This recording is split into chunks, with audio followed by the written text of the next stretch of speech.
They were 27 teenagers, full of life, headed for one last adventure before adulthood. Then they vanished without a trace.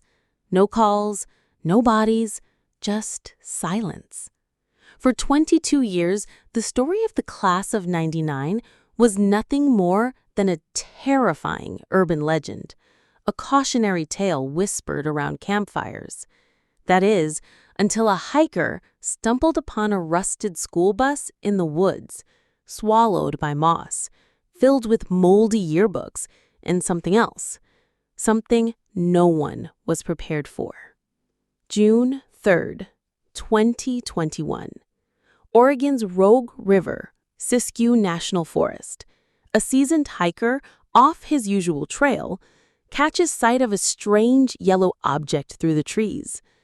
Thinking it might be old equipment or a ranger outpost, he gets closer only to find the shattered shell of a school bus, half consumed by the forest. The number on the side is almost unreadable. Inside, looks like time just stopped. Dusty backpacks still strapped to seats, faded Polaroids, a cassette player lying on the floor, warped by moisture, pages from a yearbook stuck together from mold.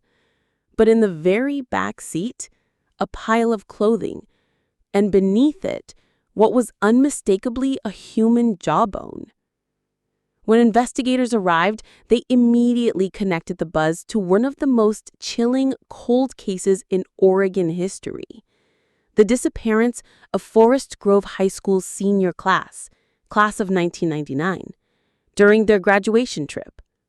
But the deeper they looked, the more impossible it all became. There was no record of the bus ever being rented. No trail cameras had picked up its entry, no road nearby, and inside, personal items belonging to nearly every single missing student. Some of the belongings were intact, but others were arranged deliberately, like a message or a ritual. What happened on that bus wasn't an accident, and what the forest kept hidden for over 2 decades was more than a tragedy. It was a secret no one was meant to find. The halls of Forest Grove High School buzzed with the electric energy of seniors on the brink of freedom. Locker doors slammed, laughter echoed down corridors, and teachers wore the weary smiles of people counting down the days. It was May 1999, and for the class of '99, graduation was just around the corner. Among the sea of Navy caps and gowns being prepped for the big day, 26 students stood out.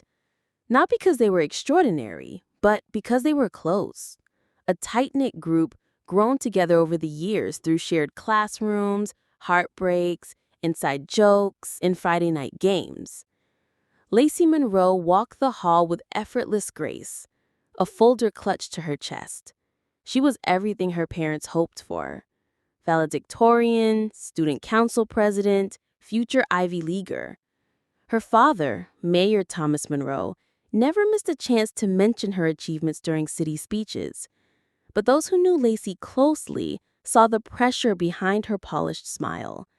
The late-night study sessions, the panic attacks hidden behind bathroom stalls.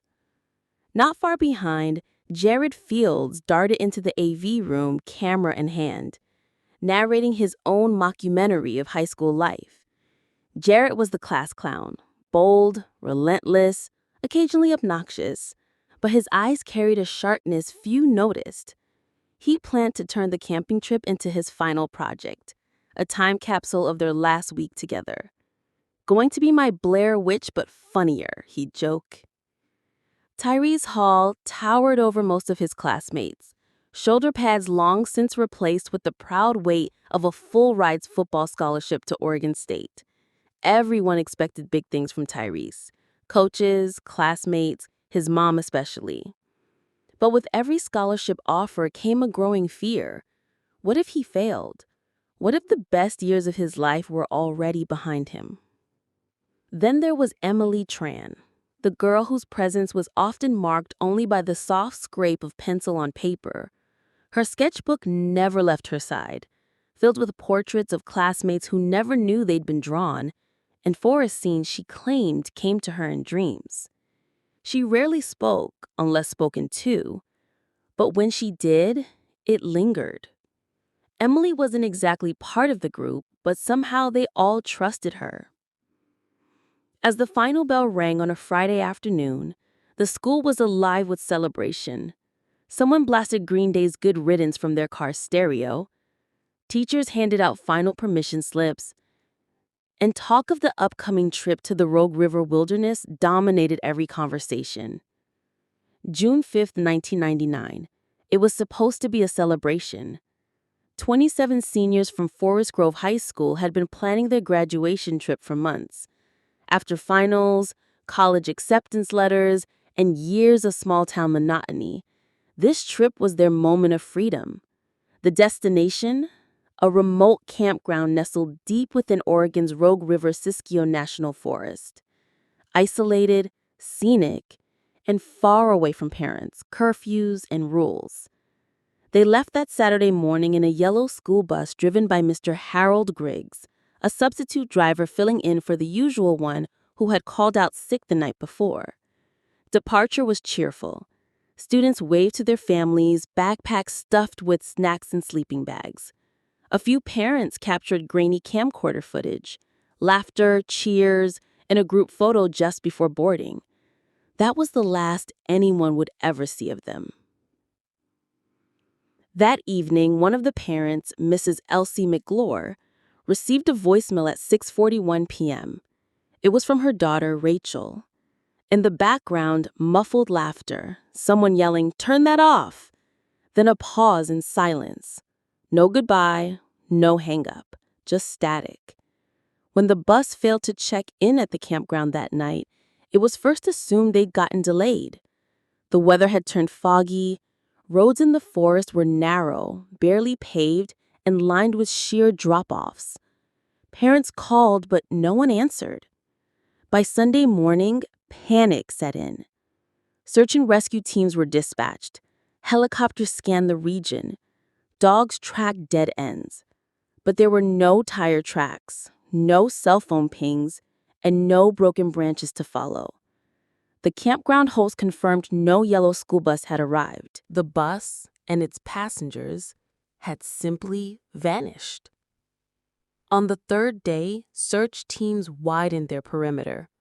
1 week later, a local fisherman found something strange near a river bend 15 miles from the main road. A disposable camera lying half buried in the mud. The casing was cracked and water damaged.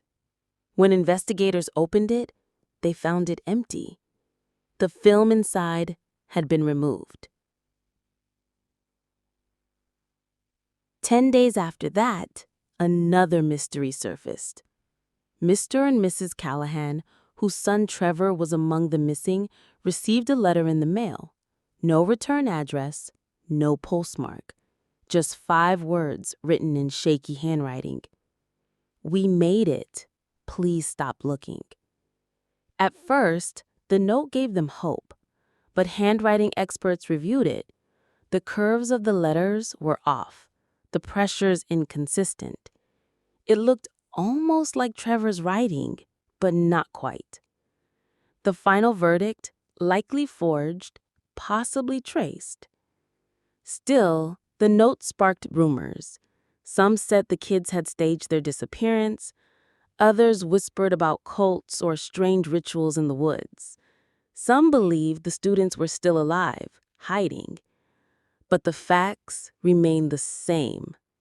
There was no trace of the bus, the driver, or the 27 students.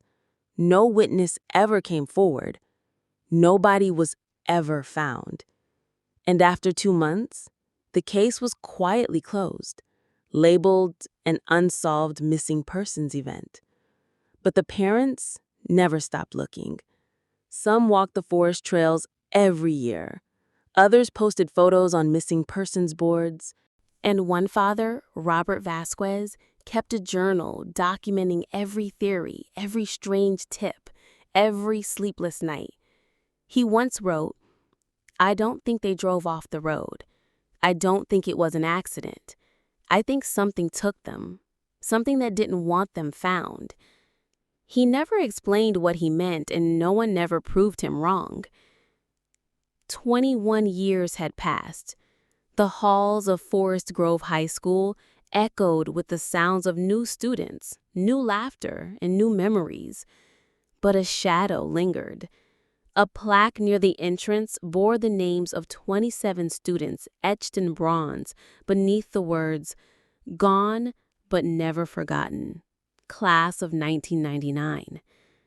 The school held a memorial every June. Teachers would light 27 candles. Some had retired early, unable to bear the weight of unanswered questions. Others stayed, haunted by the faces they once taught, faces that remained forever young in their minds. Across town, time hadn't moved much faster. Bedrooms once filled with teenage posters, textbooks, and cologne-scented air remain untouched. Beds were made the same way. Trophies from dresses and half-written journals waited on shelves as if their owners had simply stepped out and might return any minute. Some parents clung to hope, like oxygen. Others sank into quiet grief, the kind that didn't scream. It just settled. Mr. Delaney, whose son Matthew was class valedictorian, spent most days at the local library rereading his son's final essay over and over. Mrs. Santos, whose daughter Nina played varsity soccer, watered the same garden Nina planted weeks before the trip. She never touched a petal, but no one held on tighter than Lacey's mother, Irene. While others buried their hope with the passing years, Irene sharpened hers into a resolve. She refused to mark a grave, refused to sign any legal declaration of death. She kept Lacey's toothbrush in the holder, her voicemail greeting intact, and her bed freshly made every morning. "She's not gone," Irene would say. "I don't know where she is, but she's out there. I feel it." Neighbors called it denial. Her family called it grief. June 3rd, 2021, nearly noon. A hiker named Travis Milner, an off-duty firefighter from Medford, Oregon, decides to explore a trail system that is rarely used deep inside the Rogue River Siskiyou National Forest. He's not looking for anything in particular, just solitude and silence. But a few hours in, after bushwhacking through thick undergrowth far beyond the marked paths, he sees something strange, a flash of yellow, almost entirely buried in brush and decay. As he clears back the ferns and dead vines, the shape begins to form. Metal windows, cracked rubber tires, sunk deep into the earth. It's a school bus, rusted, broken, its frame twisted and smothered by years of growth. The number on the side is faint, nearly gone, but just barely readable. Number 57. The door is jammed, swollen. Investigators identify the remains using dental records and DNA. Of the 28 people who disappeared, 26 students and 2 teachers, 17 bodies are accounted for, but 9 students are still missing. So are both teachers, including Mr. Carl Muse, the AP history teacher, and Miss Janine Crawford, the chaperone. The discovery shatters any remaining theories that the class simply ran away or died in a crash.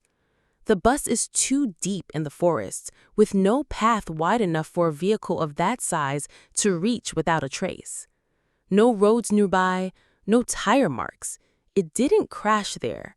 It was placed there, hidden. Why only 17?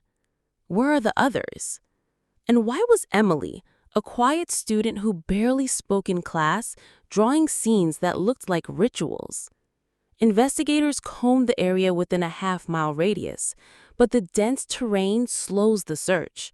No footprints, no remains outside. Only silence and the weight of something they can't quite explain. The case is reopened not just as a recovery, but as a possible crime scene. Foul play is suspected, and as the sketches are leaked to the press, a new theory begins to circulate, one far darker than anyone had considered before. What really happened to the class of '99 in those woods? And who, if anyone, planned for them never to return? Days after the discovery of the school bus in the Oregon woods, the police station in Bend was flooded with news vans, investigators, and concerned citizens. The entire state was buzzing with a mystery. What had happened to the class of 1999? What was the meaning behind the bones found inside the rusted school bus? And why, after more than 2 decades, had nothing surfaced until now? Then, on the morning of June 10th, an unassuming figure walked into the Bend police station. The early morning haze lingered in the air, and the fluorescent lights of the station hummed up a usual monotony, until the door swung open and a man stepped inside. He was gaunt, thin to the point of appearing almost fragile. His face was unshaven, his clothes ragged, a tattered jacket hanging loosely from his skeletal frame. His long, disheveled hair clung to his face as if he hadn't combed it in years, and his eyes, sunken with exhaustion, darted nervously around the room. The officers, who had been caught up in their own discussion about the bus discovery, fell silent when they saw him. The man didn't seem to notice the sudden shift in the air. He approached the front desk slowly, almost methodically, before leaning forward, his voice and barely above a whisper. "I'm Jared Fields, from a class of 1999.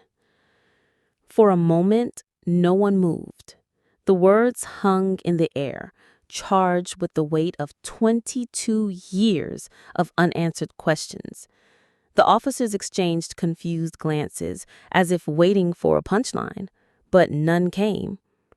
This couldn't be real, could it?